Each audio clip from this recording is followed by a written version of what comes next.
This is the brain of around 53 million Americans who, in 2023, were diagnosed with a substance use disorder. On the left is someone who can enjoy a drink or a high and walk away, while the one on the right can't, because for them the craving just doesn't stop, even when the substance is actively harming them. But this isn't just about drugs or alcohol. At the core of addiction is something that all of us struggle with: compulsion, escapism, and negative patterns that we can't seem to break. Why does this happen? And more importantly, what can we do about it? To answer that question, I studied the psychology of addiction, searched through the latest neuroscience, but the answer I found was much older than you might think. What if addiction isn't just about chemicals or choices, but about meaning and wholeness?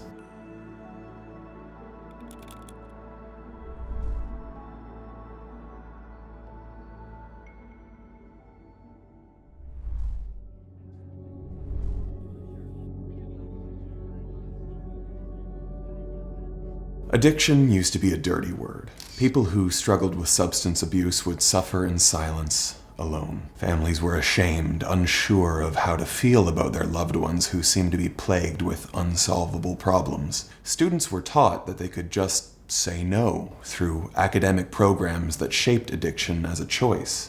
But now we know the reality is much more complicated. Still though, addiction feels like a reality that's difficult to talk about, even though its root cause might be a lot more common than many of us would like to believe. Have you ever tried to stop doing something, even if it's just something small, and then realized you couldn't?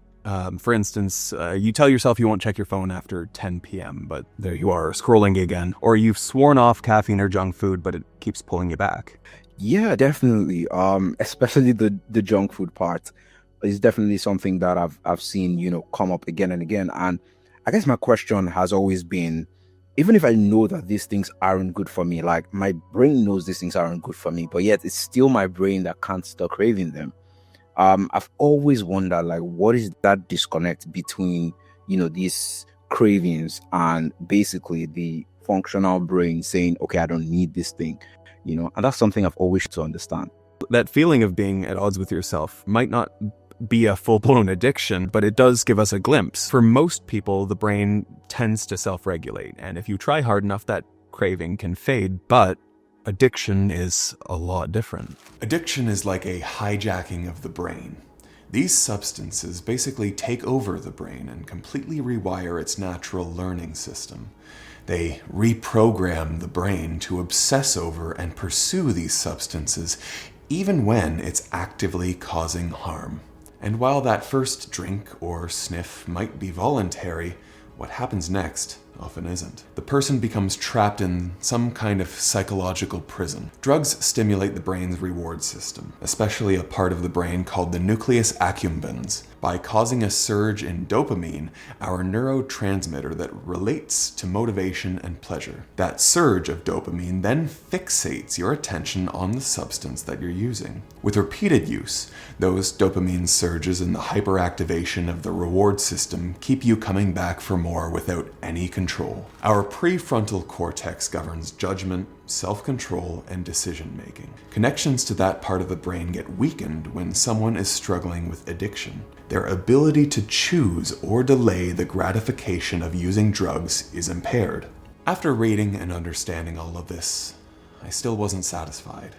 Sure, all of this explains how addiction works from a neurological point of view, but it still didn't explain why it happens in the first place. Why is the brain, who is so good at ensuring its own survival, suddenly create this psychological trap? And why is it so difficult to break out of it? During my research into all of this, I discovered Carl Jung. Now, have you heard of the psychologist Carl Jung?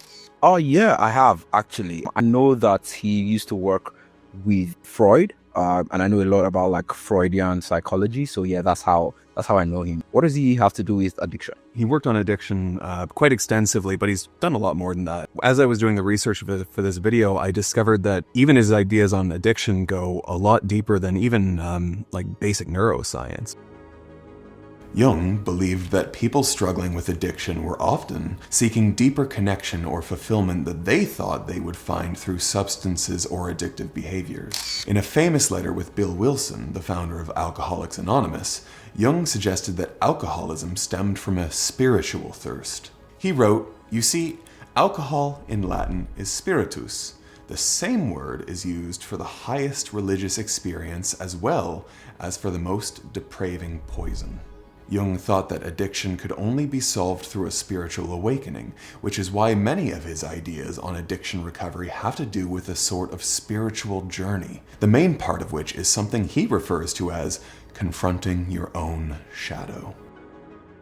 Do you ever feel like there's a part of yourself that you can't reach? Like you're doing certain things and you're just saying to yourself, wow, I cannot believe I just did that. That is not who I am. There are certain things that you do and you just, you feel like, was that me who did that thing?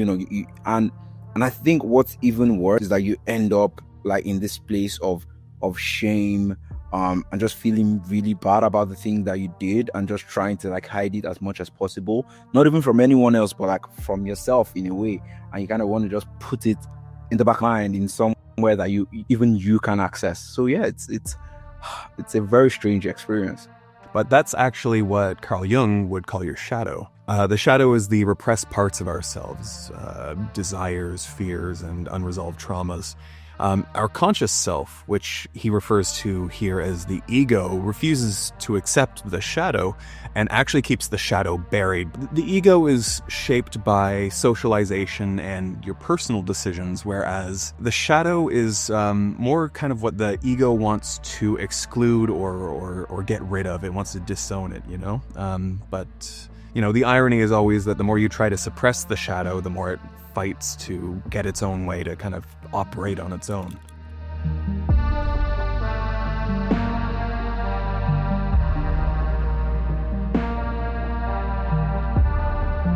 Addiction isn't always about substances. Sometimes it's the subtle daily compulsions, like checking your phone every few minutes that quietly rewires your brain. We often think we're in control until we try to stop.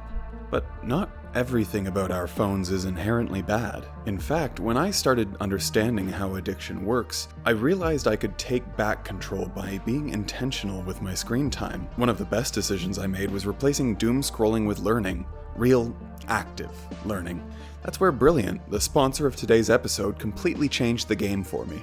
Instead of passively watching lectures, you learn on Brilliant by solving puzzles, interacting with concepts, and building intuition, a method that's proven to be 6 times more effective than just video lessons alone. Whether it's AI, math, science, data analysis, or programming, Brilliant walks you through step by step, helping you grasp the fundamental principles that make the world tick. Marcus Aurelius truly believed in not just learning, but implementing the lessons that he learned. This is exactly the same philosophy that Brilliant applies to their courses. I recently took their How AI Works course, and it completely opened up the confusing world of AI chatbots like ChatGPT, Claude, and Grok that have pretty much taken over our world by this point. Through this course, I learned how AI thinks, learns, and makes decisions, and it changed how I interact with them. Daily learning like this can rewire your brain and help you think more critically, solve real-world problems faster, and recognize the hidden logic behind everything, from basic equations to advanced algorithms. Brilliant's courses are crafted by an award-winning team of educators and researchers from Stanford, MIT, Caltech, Microsoft, Google, and more. If you truly want to live like the Philosopher King, then learning every day is definitely for you, and Brilliant makes this accessible to everyone. To try out the How AI Works course, or any of Brilliant's incredible content, you can do it completely free for 30 days by visiting brilliant.org/aperture, or by scanning the QR code on the screen right now. You'll also get 20% off an annual premium subscription if you want to take your learning to the next level. So stop scrolling and start thinking, and make learning a daily habit.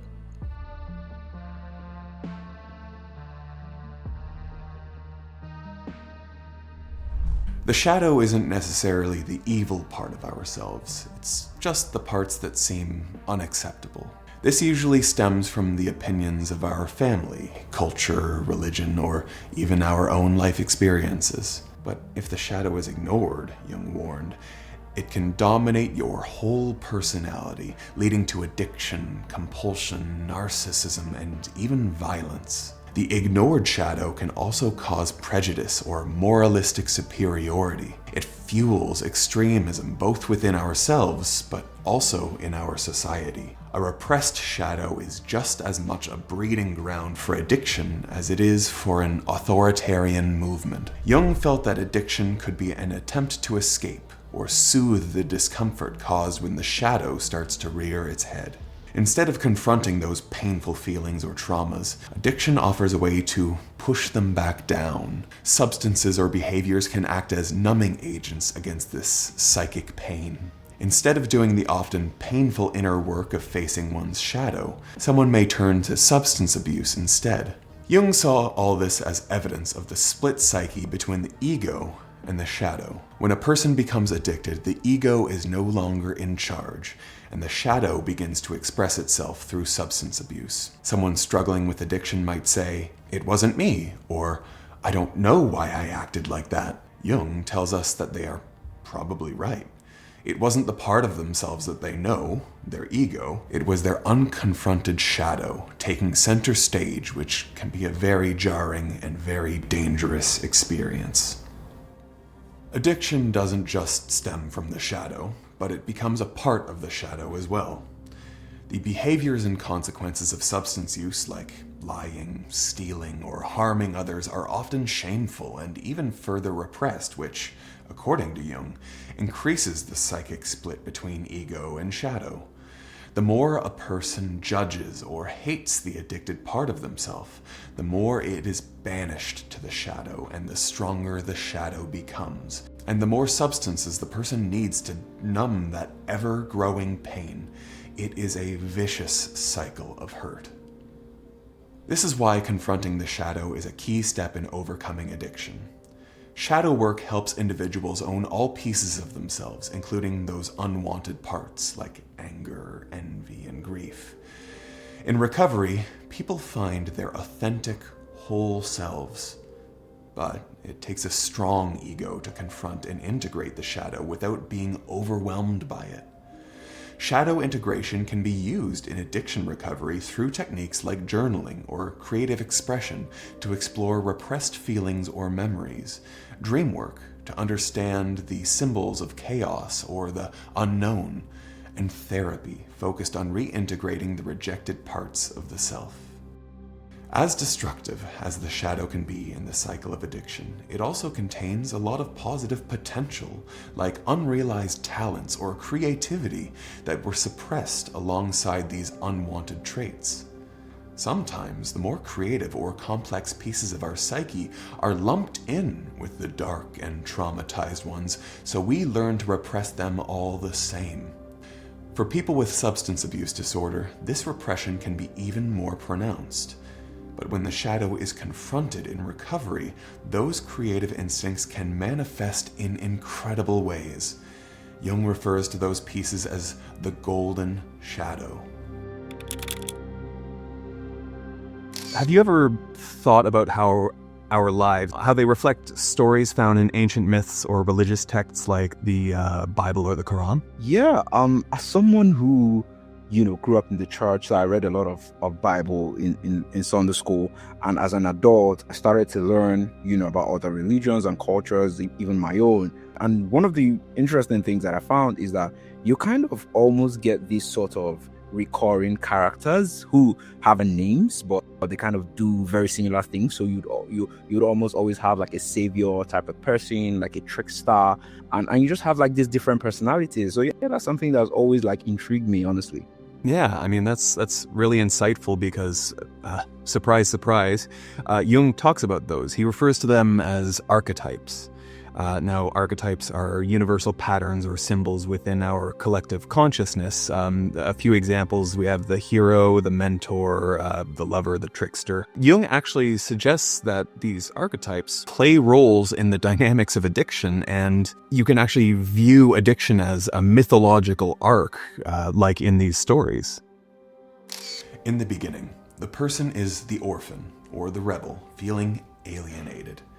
The orphan tries substances to fit in. The rebel wants to go against the grain and might try substances because it's a way to act out and rebel. Then that person falls deeper into addiction and loses control. Jung associated this stage of addiction with the trickster, using substances to manipulate their own reality. The trickster is a chaotic, deceitful, and clever force that disrupts order and plays with its boundaries. In the journey into addiction, this manifests in different ways.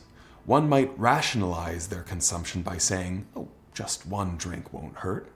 Or they may deceive others in their lives by hiding their use or manipulating people. They may also find a sense of confidence at this point by skirting consequences and always landing on their feet for a while. From here, the person has developed a substance abuse disorder and embodies the archetypes of the shadow, as we discussed, or the destroyer. This stage is marked by chaos, a loss of control, shame, and destruction. Relationships will fall apart. Physical health will begin to fail. One might lose their job or their general sense of responsibility. Eventually, they hit what is often known as rock bottom. In this stage of hitting rock bottom, the person reflects the archetypes of the wounded healer, finding themselves with a sense of hopelessness, grief, and surrender to the substance abuse disorder. The wounded healer is based on the myth of Chiron and suffers deeply, but eventually transforms that suffering into healing. We can see this happen in real time, with many people who recover from addiction going on to become counselors, sponsors, or therapists. They heal through their own wounds. From there, one can become the wise old man or woman and ultimately the hero, providing spiritual insight during and after their recovery. These archetypes are associated with transformation and giving meaning to not only their own lives, but the lives of others. Jung felt that using these archetypes can add meaning to the process of addiction and recovery. He believed that addiction is not random, but deeply symbolic. Viewing addiction through archetypes reframes the suffering as purposeful and not shameful, as a journey that one can go through and not a lifelong sentence that one must endure. Archetypes can help people struggling with addiction understand the invisible forces driving their behavior and give names and references to their struggles. Substance abuse, Jung thought, is often the soul's misguided dream, and archetypes offer a map to wake up, return to life, and heal. So far, I understand a lot of Jung's ideas on how they show up during addiction and even recovery. But just like stepping away from his ideas for a little bit, I wanted you to sort of explain to me the neuroscientific aspect of it. Like when we actually look at these two brain scans, what's the real tangible difference between them? That's a great question. So while Jung saw addiction as, he saw it as like a spiritual crisis, brain scientists and neuroscientists describe it more as a disorder of learning and habit. Addiction rewires the brain, especially the parts that deal with reward and decision making. And how that works is our brains are always learning. That's a process called neuroplasticity. It's essentially your brain's ability to change based on our experiences. It's how we learn to, say, ride a bike or play instruments or remember people's names. But in addiction, that same learning ability actually goes in the wrong direction. So the brain starts to focus on one thing, and that happens to be the drug, and it learns to obsess over it. So at first, the drug floods the brain with dopamine, and that's the feel-good chemical that we get. When we see a sunrise, or after a really good jog, you feel great. And drugs cause the brain to flood with dopamine. And obviously the brain loves that and we love that. So the brain begins to build stronger and stronger pathways so it can chase that feeling again. So over time, it actually starts to, it eats away at other interests like music, relationships, or heck, even food. And instead, the brain starts to become really laser focused on just that one thing, and it's getting more and more of that substance because it wants more and more of that dopamine. But it doesn't even stop there. Certain people, places, or things, or even emotions, actually, they get tied up with that drug, with that dopamine rush. And just seeing that person, place, or feeling that emotion can trigger a craving, and eventually the brain gets stuck in a really, really awful loop, and that's when addiction stops being about a choice and it starts being a compulsion. One thing that both Jung and modern neuroscience agree on, though, is that addiction isn't a failure of character. It's a powerful habit the brain has been trained into, and like any habit, it can be unlearned. But it takes time, support, and a lot of relearning to rebuild those pathways. And that brings us to a bigger question, one that shapes how we treat addiction and how we fund its research and even how we judge the people who suffer from it. Is addiction a disease or a disorder? Is there really a difference? Well, actually, there is. So imagine that you're looking at two houses on your street, and one of them has this huge gaping hole in the side, and the damage is obvious. You know, there's the shingles are falling off, and you know as soon as you look at it what's wrong. Now, there's a second house right next to it, and the second house looks like it's off. Make no mistake, you can't quite place what it is, but you know there's something wrong with it. And so if you were asked to fix one of these houses, which one would be easier to fix? Definitely the one with the walls broken in. Even though it sounds like a lot more work, I think just the fact that I know exactly what is wrong from just looking at it means that I also know what to fix. With the second one, where you said like I don't really know what's off, like I feel like that's going to take a lot more time to figure out first what's wrong before like figuring out how I can fix it. So definitely the first one with the walls broken in. That's essentially the difference between a disease and a disorder. So, describing a disease, it usually means that there's something wrong physically, like there's something damaged physically. There's a structural change in the body or the brain, and that change can produce symptoms. And the treatment for a disease is usually pretty direct, whether it's medication, surgery, or some kind of intervention, you know? But a disorder, on the other hand, is a lot more subtle, and that's the house where you can tell something's off, but you're not sure what. It's a functional disruption, and it means that things aren't quite working the way they should, but nothing really looks obviously broken. And that can mean that the symptoms, or even the causes, and therefore the treatments, are a lot harder to define. There has been a debate about whether addiction is a disease or a disorder. Many institutions, like the American Medical Association and the National Institute on Drug Abuse, define addiction as a chronic brain disease. But some researchers, clinicians, and philosophers argue that calling addiction a disorder more accurately captures its psychological behavior and social dimensions. Addiction changes brain function, not because the brain is broken physically, but because someone's normal processes have gone awry. While addiction changes the brain is neuroplastic, so these changes are not irreversible as they are in many other diseases. Perhaps the most convincing argument that addiction is a disorder and not a disease is that to label it a disease indicates that someone is simply at the mercy of their own biology, as they would be if they got cancer or diabetes. But we know that behavior plays a major role in how people who struggle with substance abuse recover. In many cases, changes in behavior and mindset can lead to a full recovery. The main takeaway here, whether you want to think of addiction as a disease that creates a structural, biological problem or a disorder that affects someone's functionality, is that people can recover from it. But stopping use is only one part of that recovery. Crucially, recovery also relies on neuroplasticity. Those in recovery have to find new behaviors and experiences that can rewire the brain towards healthier habits. To heal from addiction, the brain must form new connections and weaken old ones. This can be done by building new habits like exercise and therapy, reconnecting with natural rewards like an amazing meal or playing fetch with your dog, developing emotional regulation and stress tolerance when things get tough, and practicing mindfulness, which has been shown to enhance neuroplasticity. Labeling addiction might help some people navigate it, but what's important to remember is that recovery is possible. It is shifting things around in that house to make it livable again. This is where Carl Jung's philosophy offers a more practical approach to healing.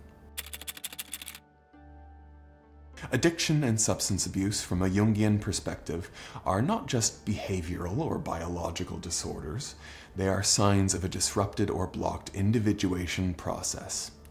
There are several elements that all of us, but especially those with substance abuse disorder, have to reconcile. One is the ego, or our conscious mind. This is our sense of identity. Individuation starts when the ego recognizes that it is not the whole self, but just part of the larger psyche. Then there's the personal unconscious, which is the layer of ourselves that contains forgotten memories, repressed emotions, and experiences that are unique to us and only us. Individuation requires that we confront and integrate this unconscious. This can happen through methods like reflection in the form of journaling or meditation or dream work, where we analyze symbols and stories that come up in our unconscious. And then we have the shadow, which we now know is all the traits that the ego has rejected or repressed. A major step in individuation, especially for those dealing with addiction, is facing the shadow without fear or judgment and reclaiming its energy in a conscious, meaningful way. Addictive behavior can be understood as a symbolic search for inner wholeness. For men, this might mean accepting vulnerability, emotional depth, and relational sensitivity. For women, this could be embracing confidence, rationality, and assertive self-expression. It's not about the binary of gender, but a guide towards emotional balance that often gets thrown out of whack during this cycle of addiction. And then there's the self. The self is the central archetype of wholeness, the totality of psyche, both conscious and unconscious. It is the guiding force behind individuation, which is often symbolized by wise figures or spiritual experiences. When the individuation process is stalled or avoided, as is often the case in a struggle with addiction, the individual may feel empty, fragmented, anxious, or depressed, or disconnected to any sense of purpose. Substances offer a temporary escape or counterfeit version of this wholeness. Since addiction can seem like wholeness, it cuts someone off from individuation. The person with substance abuse disorder gets so deep in the addiction cycle that they then think that they are whole, but really they're just pushing away any intention to explore their inner selves. The addiction cycle seeks comfort and escape, suppresses inner life, and is driven by compulsion and results in a loss of identity. On the other hand, the individuation process seeks truth, engages with the inner life, is guided by meaning and self-awareness, and allows people to emerge as their authentic selves with an understanding of their true identity. Recovery is, according to Jung, a process of becoming whole through self-awareness and resolving internal conflict. As in the 12 Steps of Alcoholics Anonymous, which Jung influenced, recovery often involves surrender to a higher power. Most people think of this as a religious experience and the higher power as a deity, but that doesn't have to be the case. In fact, in most cases, this higher power is seen as the inner wisdom or the self. I think what I'm learning here is that Jung really knew his stuff. If he understood this much about addiction hundreds of years ago, why isn't everything he said taken as, fact by modern neuroscience? A lot of what Jung has said about addiction does really help with addiction recovery, and a lot of it has been applied. The problem with a lot of what Jung has said is there isn't a lot of data or evidence to support a lot of his theories. One of the biggest examples of this is actually his theory of synchronicity. Have you ever experienced, it's a phenomenon where you dream about a friend and then you wake up and you check your phone and right there, you get a text from them. Or you've had a song stuck in your head and then you hear it 3 times in one day. Like, really like too much to be a coincidence.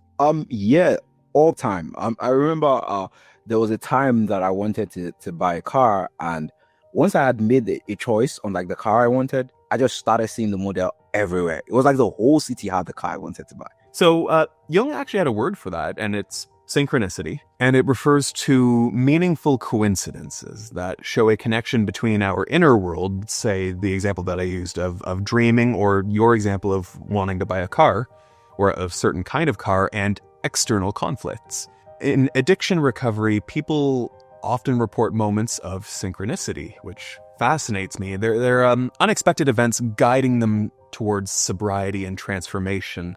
Again, these coincidental events that are kind of giving them that push towards recovery. And where that comes from is Jung was very influenced by Taoism and Eastern philosophy, especially the I Ching. It was a Chinese divination text which assumes that the universe is interconnected through patterns of meaning. Unlike Western medicine and Western kind of logic, where cause and effect are very much the view of reality, the Eastern worldview embraces pattern-based thinking and more symbolic resonance, if that makes any sense to you. Now, one example that Jung co-opted of synchronicity is a story that he would repeatedly tell about it was a scarab in ancient Egypt, and they were the symbol of rebirth and transformation and the cycle of life. Now, this actually happened to Jung. He was seeing a patient who was describing a dream involving a golden scarab. It was a golden scarab, and at that exact moment, an actual scarab-like beetle struck Jung's window. So it's pretty crazy. He was just thinking about it and then it happens. So he opened up the window and caught the beetle and presented it to the patient, who was like absolutely stunned that they were just talking about this and suddenly there's this beetle. And that appearance of the beetle, as she was describing the dream about a beetle, broke through her resistance to therapy, and then she was ready to start her healing journey, which obviously was amazing enough for Jung to build an entire theory off of. And Jung claims that, in fact, we all of us experience this all the time in our daily lives. So we talk about a friend we haven't seen in years, and the next day, there they are on the street. We quote a line from a movie, and suddenly the movie shows up first on our recommended. Moments like, it feels kind of fun when these moments happen. It's surprising, and you feel like, oh, am I tapping into the Matrix or something like that? But the problem is with this theory, and with a few of Jung's theories, is there's, again, really no data to support that this isn't just our brain's regular pattern recognition at work. Yeah, like honestly, as you were talking about it, and as I was thinking about it as well, that's kind of what was going through my head. It kind of just feels like when you consciously think about something, your brain starts to focus more on it. Like with the cars, for example. I don't know if I would necessarily say there were actually more cars there. I just think it's because my brain was now focused on this one particular car. I started recognizing it a lot more compared to the other cars. I think there's a certain degree of just our own biases that we put on our experiences of synchronicity. But on the other hand, our experience of synchronicity can also support the process of individuation. It sort of acts like a guide or nudges us towards this path of self-realization. We have to take control for ourselves and our lives by making room for our whole selves. And this nudge can be really helpful in addiction and in addiction recovery.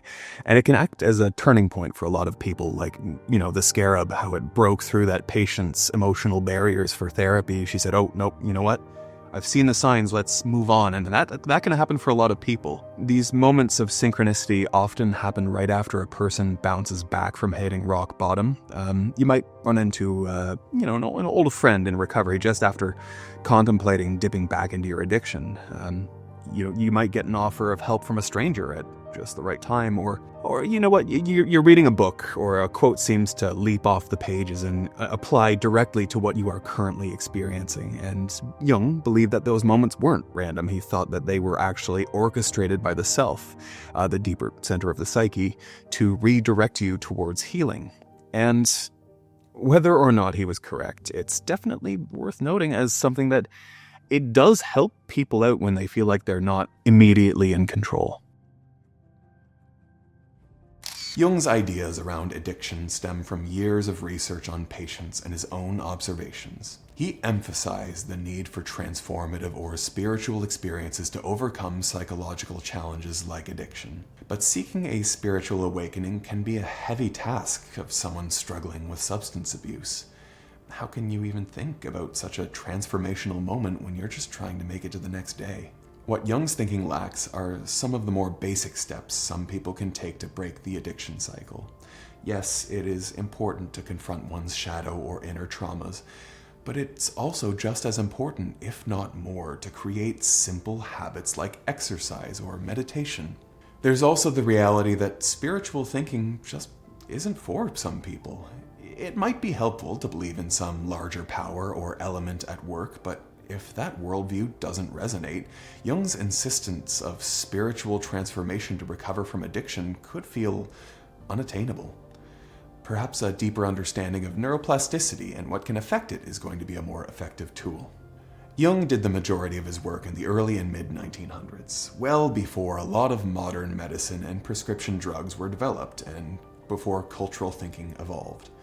In this day and age, there are other therapies and medicines and even philosophies that can help someone move through addiction and recovery that can be separate from spirituality.